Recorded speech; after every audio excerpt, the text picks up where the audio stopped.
Hi Pisces! Welcome po sa ating channel at ito ay inyong Daily Gabay Tarot Reading for July 10, 2024.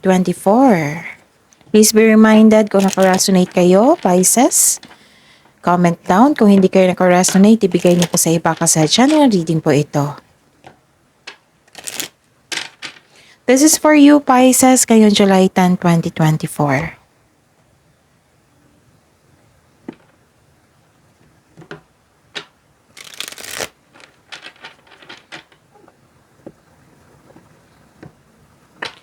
Gamitin ang reading na ito bilang gabay lamang. Please like, subscribe, and click bell button for notification para updated po kayo sa daily tarot reading natin. Maraming salamat po.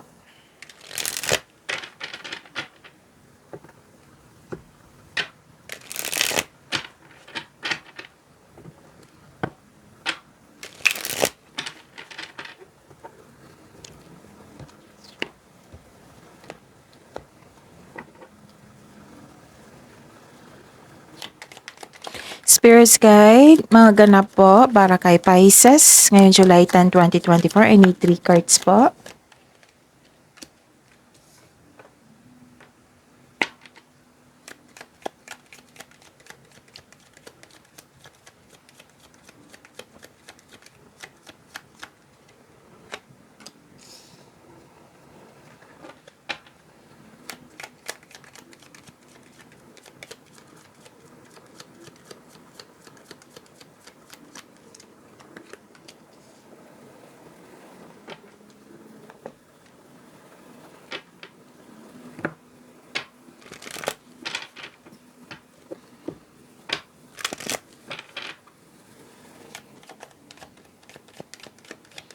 Spirits Guide, mga mensahe po para kay Pisces ngayong July 10, 2024. I need 2 cards po.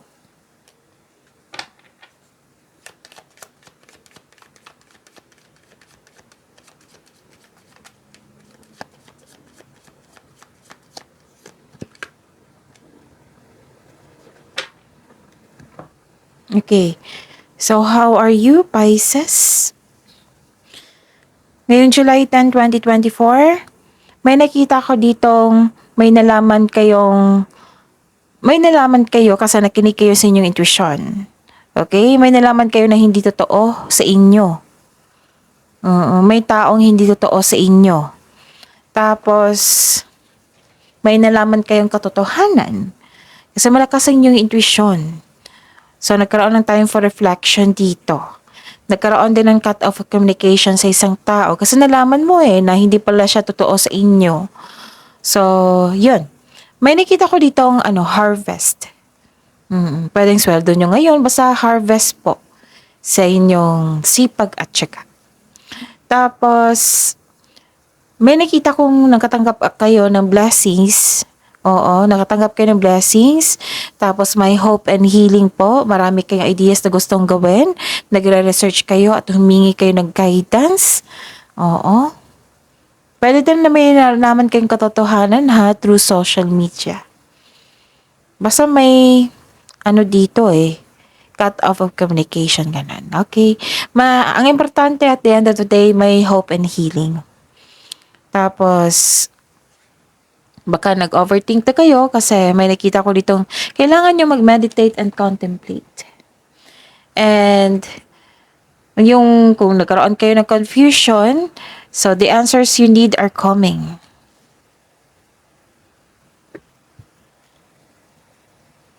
Okay. Kasi may nakita ko ditong thoughts and ideas. So this is the clarification of your card here. The answers you need are coming. Spirits Guide, energy po ni Pisces ngayong July 10, 2024.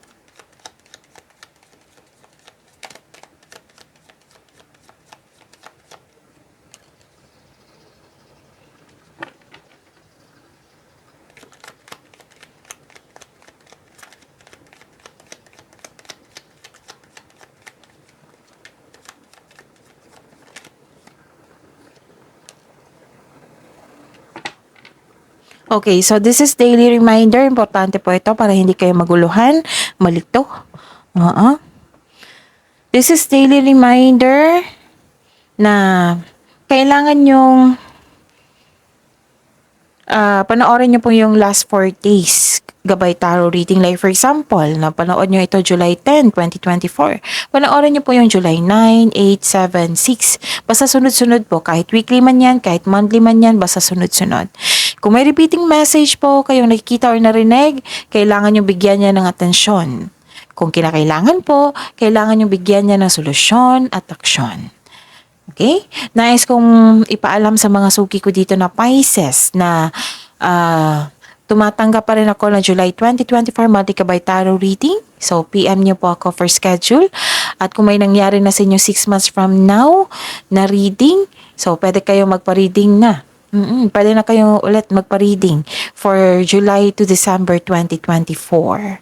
Okay, Pisces? So, PM me for schedule. At sa mga suki ko dito, at sa mga bago dito na humihingi ng na nais magpa-personal reading. Okay? Sa mga bago dito, kung pwede nakafocus sa career and money, nakafocus sa love life, or general reading. So, comment down link. Again, comment down link, LINK, para mag-reply ako niyan ng instruction kung paano nyo ako makontak for inquiry and for booking. Okay? Maraming salamat po. Okay, Pisces. Nagkaroon ng hesitation nga. Nakikita ko dito nagkaroon ng hesitation. Okay, tingnan ko muna ha. Kasi may plano kayo. Pero hindi pa kayo fully confident. Oo. Ang sabi po ng card dito, siguraduhin muna na wastong plano yan. Wag munang magbigay ng aksyon ngayon. Kasi hindi kayo sigurado sa plano pa eh. So, yun. Wag munang mag-take risk. Planuhin mo muna ng mabuti. Sabi po ng card nyo po. Kasi hindi kayo makagawa ng desisyon. Nalilito kayo, naguguluhan kayo. Pwede din nagkaroon ng unwise decision. So, ang sabi po ng card dito, wag muna. Kailangan kasi ng konkretong plano dito. Para fully confident din kayo. You're taking an action with courage pa. Okay? Kasi pwede din nagkaroon ng fear of change dito eh. Takot kang mag-move forward or takot ka sa mga challenges na na-encounter mo ngayon. Nagkaroon ng hesitation to step out from your comfort zone. Bakit naman? Alam nyo naman lahat na anong tawag dito, ang pag-step out sa comfort zone ay andyan po yung, yes, meron challenge, pero sigurado naman na may success kung lalabas kayo sa comfort zone nyo. Pisces.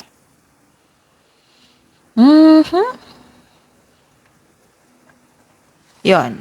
Hindi pa kayo confident sa inyong plano eh. Pero sigurado, wag mo nang magbigay ng action kasi mismo ikaw, aminado na hindi kayo confident sa inyong plano. So, subukan magbigay ng time para buuhin yan.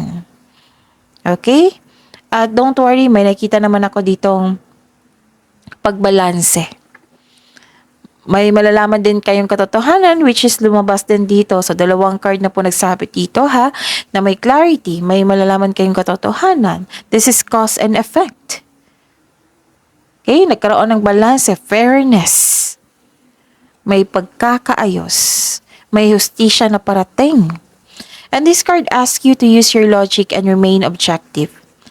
Dahil ito yung makakatulong sa inyo na ma-uncover mo ang katotohanan sa isang sitwasyon. Pagbibigay talaga ng clarity sa inyo.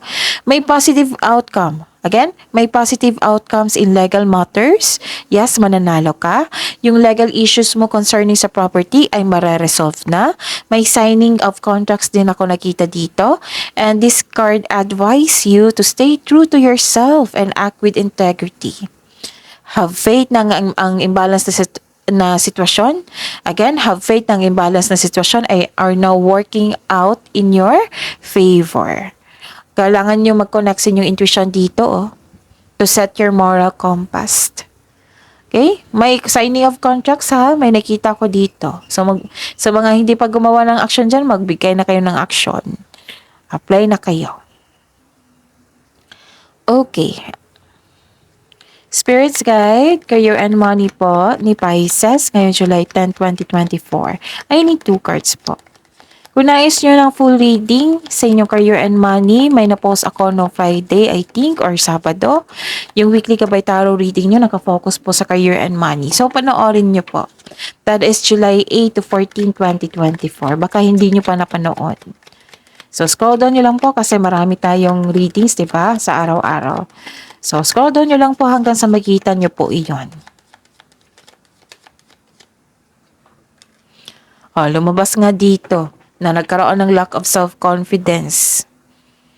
So, kung may balak kayong simulain, wag muna. Siguraduhin mo muna daw, sabi po ng card dito. So, 2 card na ha, nagsabi dito. Kailangan nyo din mag-meditate kasi naguguluhan ka na eh.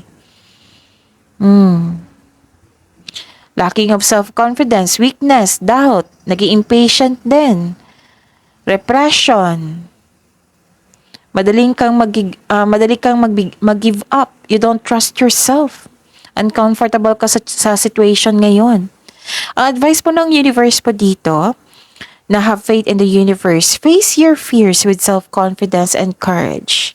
Okay? Kaya yan. Laban lang, Pisces. Sari-sari na, resentment, sama ng loob, self-doubt, disappointment, blame. Nakikita ko talaga dito, na-stuck kayo sa nakaraan. Sa mga nangyari na. Pwede din nagkaroon ng delay sa mga plano mo in terms of future plans. Feeling mo na-trap ka and unable to progress without really understanding why. Another advice is to accept and move on po. Kasi hindi na yan mababago yung mga nakaraan yung mga nangyari na yung sa nakaraan. The past cannot be changed po. Kailangan mo lang itong tanggapin, Pisces, na nangyari na ito sa inyo. Lahat naman ng pagsubok ay may naiwang aral sa ating buhay. You have to let go of this. Forgive yourself also. Forgive the situation, and kung may involved na tao dito, then forgive this person kahit na hindi mo siya kausap. Pwede mo siyang patawarin through your mind and heart para sa peace of mind mo. Okay? Para magkaroon na ng healing po. Okay?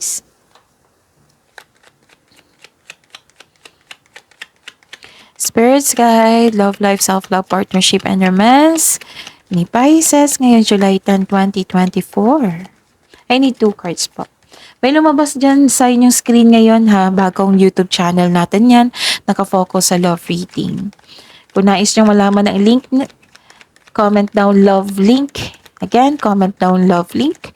Para isang click, mag-reply ako niya ng link. Oo, para isang click nyo lang sa link, ma-view nyo na agad yung bagong channel natin.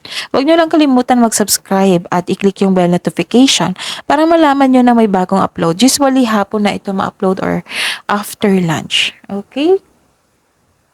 At saka, anong tawag dito? Malalaman mo kasi doon kung valid ba yung feelings mo sa kanya. Kung ano yung gusto niya, kung yung person mo, kung ano yung gustong sabihin ng person mo sa inyo, next action niya, kamusta ang feelings ng person mo ngayon, andun po. Okay? So, yun, wag nyo lang kalimutan mag-subscribe at i-click yung bell notification para malaman nyo agad. Okay? Okay. May concern dito sa may concern kayo sa isang tao na sobra sa alak. Pwede ikaw ito or sa person nyo or sa kasamahan mo dyan. Yung partying too much, drain niya yung energy. Maaring may kasama kang lasinggera o lasinggero. May tension din dito sa friendship or sa isang tao kasi may ganap na chismis eh. Nagkaroon ng boundary issues. Nagkaroon kayo ng hindi pagkakaunawaan. Oo. Tapos may concern dito sa isang may nakikita kasi ako dito nakipag-inuman, nakipag-flirt, nagkaroon ng affair. Maaring may concern kayo sa ganyan. Pwedeng nangyari ito sa inyo or sa isang tao na concern mo. Okay? So, know your worth, protect your inner peace, and accept and move forward towards your goal. Okay? And okay. May concern kayo sa isang tao na perfectionist. Very disappointed talaga kayo sa kanya. Kasi may high hopes and expectation kayo sa kanya na hindi nabigay. Pwede din ang iyong maliligaw or yung person mo, Hindi siya katulad dati kung paano manuyo. Nagbago po siya. So, yun. See you tomorrow. Pisces, please like, subscribe, and click bell button for notification para updated po kayo sa daily tarot reading natin. Maraming salamat po.